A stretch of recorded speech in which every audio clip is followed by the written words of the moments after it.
پچھلی نشست میں ایک بات نامکمل رہ گئی تھی۔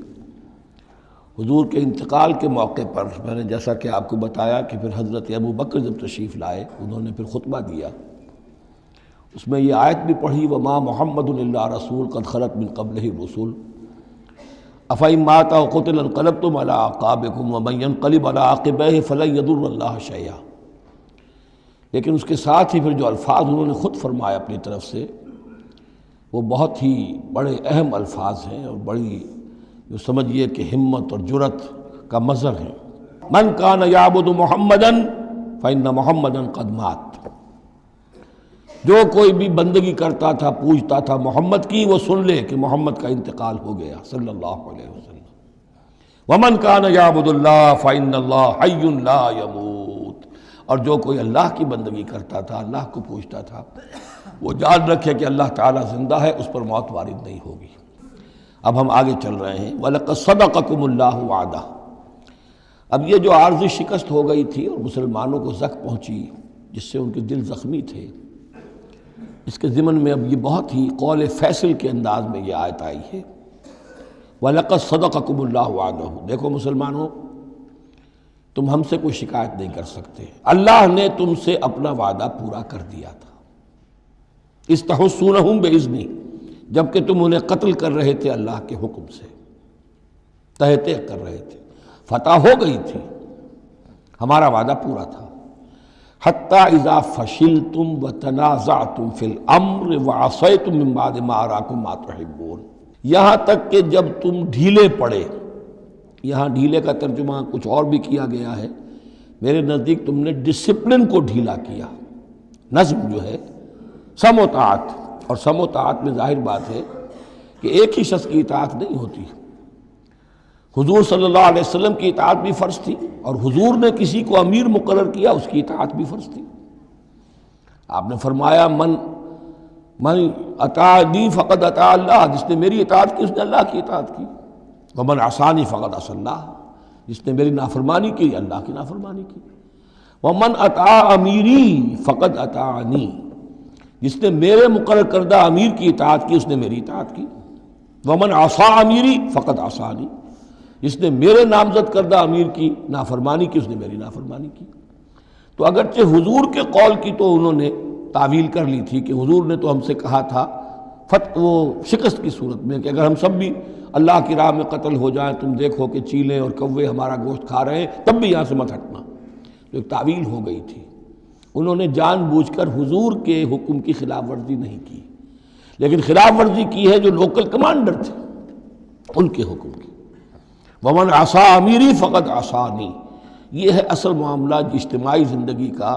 جب تک ڈسپلن جماعت نہ ہو، سم و طاعت جو ہے کسا ہوا نہ ہو، نظم جو ہے پورا نہ ہو، اب وہ درجہ بدرجہ ہوگا۔ فوج کا ایک سپہ سالار ہے، لیکن پوری فوج میں پھر کوئی داہنا بازو ہے، میسرہ ہے، میمنہ ہے، قلب ہے، پیچھے ہے، ہراول دستہ ہے، ہر ایک کا ایک کمانڈر ہے۔ اب وہاں پر یہ کہ اگر ان کے جو بھی احکام ہیں ان سے سرتابی ہوگی تو وہ فوج جو ہے پھر جو اس کا انجام ہوگا وہ آپ کو معلوم ہے۔ تو نظم تو ہے ایک جماعت کے اندر درجہ بدرجہ جو بھی نظام سم و طاعت ہے اس کے پورے کی پابندی کرنا۔ حتی اذا فشلتم، جب تم ڈھیلے پڑ گئے، وتنازعتم فی الامر، اور امر میں تم نے جھگڑا کیا، وعصیتم من بعد ما اراکم ما تحبون، اور تم نے نافرمانی کی اس کے بعد کہ تم نے وہ چیز دیکھ لی جو تمہیں محبوب ہے۔ میری تعویل اس آیت کے بارے میں یہ ہے، اور بعض علماء نے تو خیر اس کو بہت پسند کیا ہے، بعض نے جو صحابہ کرام سے اتنا قلبی لگاؤ نہیں رکھتے انہوں نے کہا یہ خام خواہ کو صحابہ کی وکالت کرتے ہیں۔ میرا یہاں پہ موقف یہ ہے کہ بعد ما اراکم ما تحبون سے مراد مال غنیمت نہیں ہے، اس لیے کہ مال غنیمت کی تقسیم کا قاعدہ جو ہے غزوہ بدر کے بعد ہو چکا تھا، چاہے کوئی شخص کچھ جمع کرے نہ کرے برابر کا حصہ اسے ملے گا۔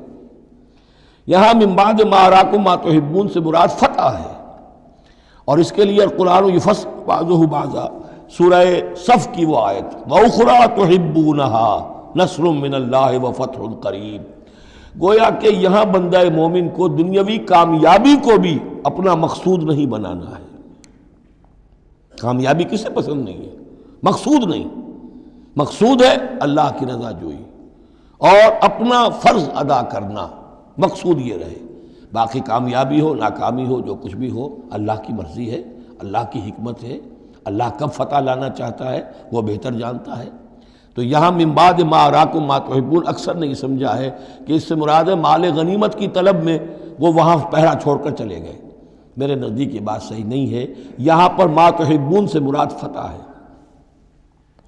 وَلَقَدْ صَدَقَكُمُ اللَّهُ وَعْدَهُ إِذْ تَحُسُّونَهُم بِإِذْنِهِ حَتَّىٰ إِذَا فَشِلْتُمْ وَتَنَازَعْتُمْ فِي الْأَمْرِ وَعَصَيْتُم مِّن بَعْدِ مَا أَرَاكُم مَّا تُحِبُّونَ مِنكُم مَّن يُرِيدُ الدُّنْيَا، تم میں سے وہ بھی ہیں جو دنیا چاہتے ہیں، دنیا میں کامیابی ہو جائے، ہمارا بول بالا ہو جائے، حکومت ہماری قائم ہو جائے۔